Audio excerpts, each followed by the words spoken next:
31 de diciembre del 2011. Las personas que entraron luego de esa fecha pues no aplican por el momento a este estatus de protección temporal y a una ciudadanía. Que es la gran mayoría de guatemaltecos, ¿verdad? O sea, la gran mayoría de guatemaltecos que pretenden que esta reforma los bañe. Pues yo tengo mis dudas realmente. Quizá podrán ser los hijos de muchos connacionales, pero quienes llegaron en el 80 y tantos, 90 y tantos, es bien complicado. O sea, no creamos que va a ser la panacea y ya no van a haber deportaciones. Yo esto lo veo muy complicado. Pero fíjate, Mario, que sí, los que entraron, por ejemplo, como ya se empezaba a hablar de una reforma migratoria, los que entraron el año pasado, en el 2012, ya no entran para hacer 87 y 97, etcétera. Va a ser mucho más sencillo que puedan optar a una posible reforma migratoria, que es una situación complicada, por supuesto, y era lo que tú decías. Imagínate esperar 10 años más de un estatus de protección temporal antes de poder optar a una ciudadanía. El problema es que aquí estamos hablando de una reforma no con los tintes de esta amnistía que Ronald Reagan dio en la década de los 80, donde dentro del mismo paraguas entró como haya entrado a Estados Unidos. No, aquí los republicanos están diciendo, ojo, no podemos amnistiar, si así queremos ponerle la palabra, o no podemos dar paso a que entre a una reforma migratoria integral a todo aquel que haya violado la ley de migración estadounidense. Estamos hablando de centroamericanos, guatemaltecos, salvadoreños, hondureños, mexicanos que entraron de forma irregular a Estados Unidos. Entonces los republicanos están diciendo esto. Podemos darle venia a una reforma migratoria integral, pero ojo, no podemos permitir que se vean beneficiados todos aquellos que violaron las leyes migratorias estadounidenses. Ahí es donde está realmente la trampa, porque todos nuestros connacionales no llegaron precisamente en un Boeing 727 a Estados Unidos, llegaron de forma irregular, entrando mayoritariamente por el desierto de Arizona. Sí, lo que tú mencionabas es justo. Entrar de manera ilegal a Estados Unidos es un delito grave, y algo que se solicita dentro de la reforma que se presentará y que se conocerá es que no pueden tener las personas que aplican a una ciudadanía ningún delito grave, y pueden tener 3 faltas leves, no más de eso. Si tienen 4 faltas leves o tienen incluso una falta grave, no pueden optar a una ciudadanía o un estatus de protección temporal, algo que causa serias complicaciones para muchos de los connacionales que residen actualmente en Estados Unidos.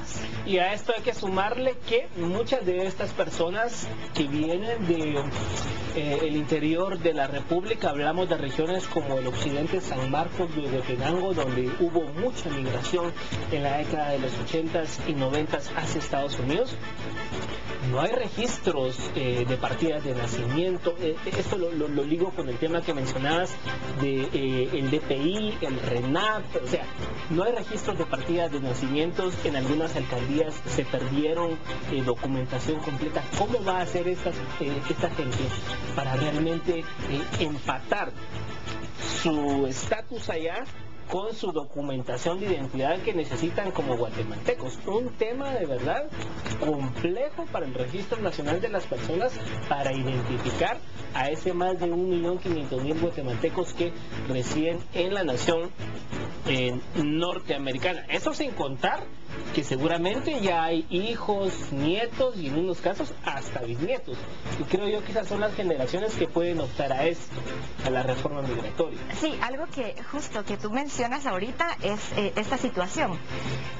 Todas las personas que son ciudadanas pueden reclamar a sus abuelos, a sus nietos, etcétera. En esta reforma que se va a dar, las personas que puedan aplicar a una ciudadanía únicamente van a poder reclamar a su esposo o esposa y a sus hijos menores de 31 años de edad, no más. No se puede extender a tíos, no se puede extender a primos, abuelos, a papás, incluso no se puede extender. Únicamente al esposo y a los hijos. Es una de las limitantes que se les está dando en este momento para que ellos puedan hacer un reclamo de sus familias que se encuentran aquí en Guatemala.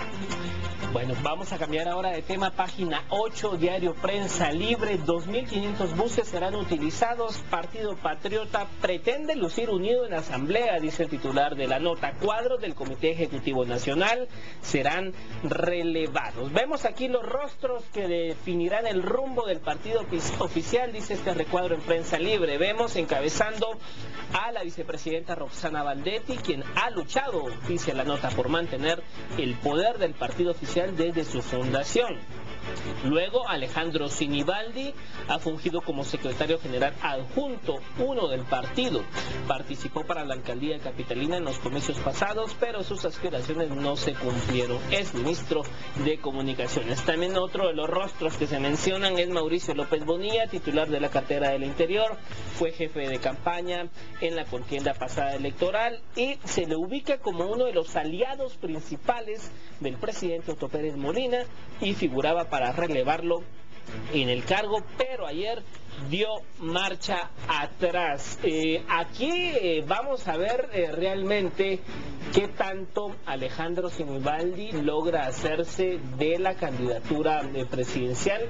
Ya 2015 lo tenemos a la vuelta de la esquina y legalmente ya todas las agrupaciones políticas están haciendo campaña. Ilegal hay que decirlo porque es el término, no le digamos campaña anticipada, no, campaña ilegal.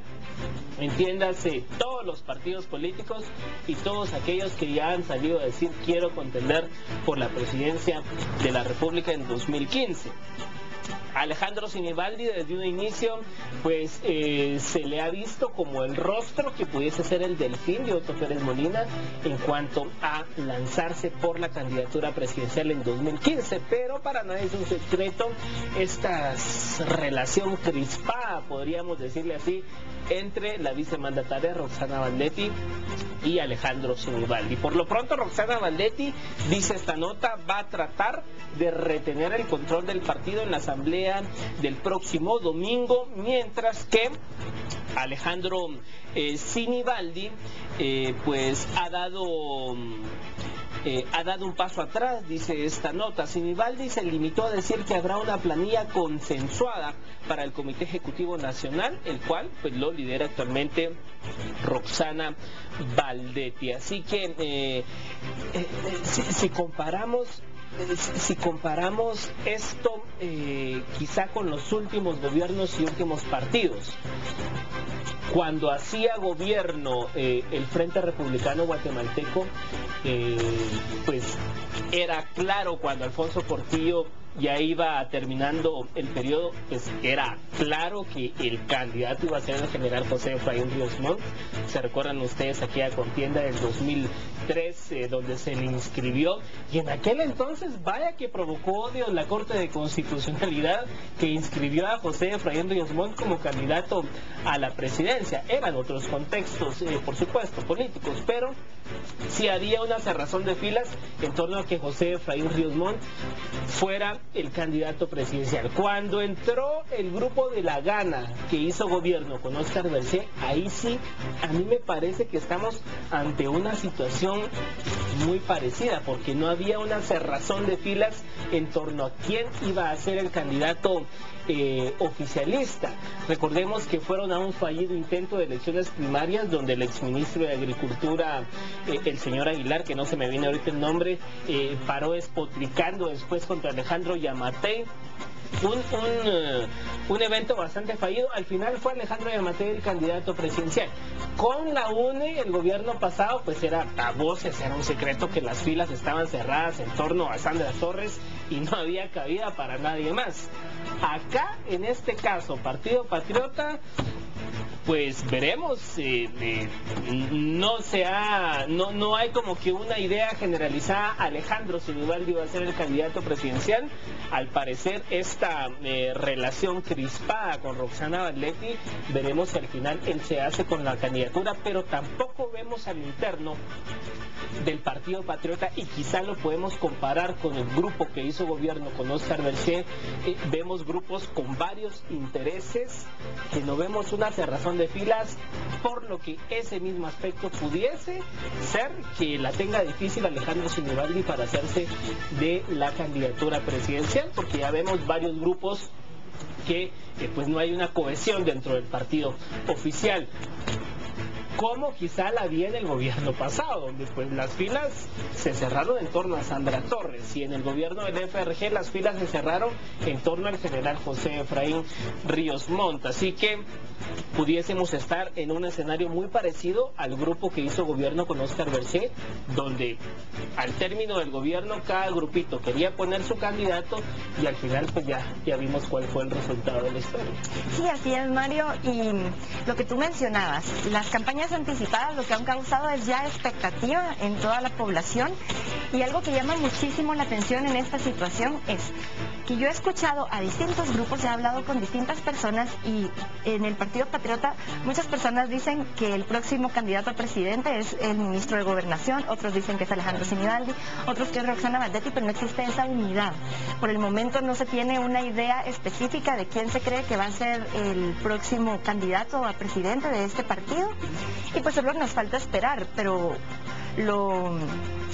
algo que ha causado en la población es que no se tiene un favorito por el momento, se tiene únicamente expectativas de quién va a ser el siguiente, y pues bueno, yo creo que todos la tienen muy difícil en esta situación, porque existe bastante división, por lo menos en la espera de quién será el próximo candidato presidencial de este partido. Y tal vez, Carol, solo hay que acotar que es normal, o sea, lo que pasa es que aquí estamos acostumbrados en este, no sé si llamarle sistema de partidos políticos, porque realmente en Guatemala no hay partidos políticos, lo que hay son maquinarias electoreras. Lo que estamos acostumbrados acá es precisamente eso, que esté definido quién va a ser el delfín del presidente de turno.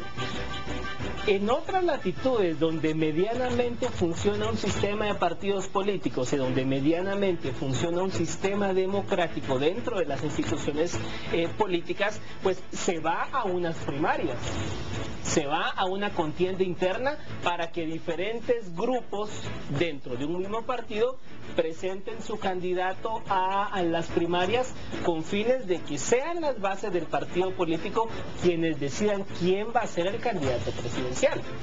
Y al final de la contienda, los perdedores cierran filas en torno al ganador para ganar la presidencia de la República. Lo que pasa es que aquí, como son maquinarias que solo se arman grupos para llegar al poder, ¿qué es lo que pasa?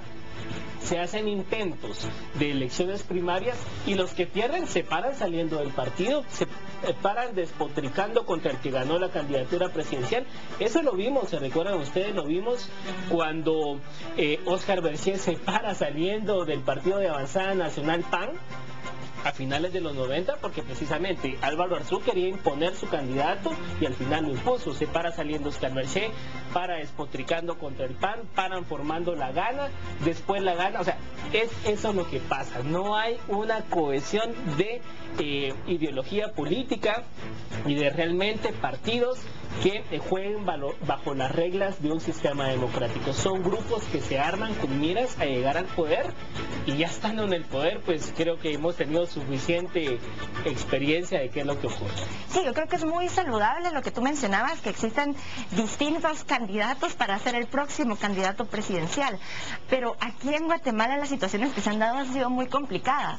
Yo me recuerdo claramente ahorita del caso cuando Arredondo estaba en una asamblea. Exacto. Y llega alguien y lo baja del escenario. Entonces te da como la opción, ok, quien sea el próximo candidato presidencial, de igual manera continuará la unidad de esta entidad, de este partido político, y apoyarán a esta persona, aunque no sea pues quien lo desee, o pasará lo mismo que ha pasado miles de veces, que esta situación fue algo lamentable.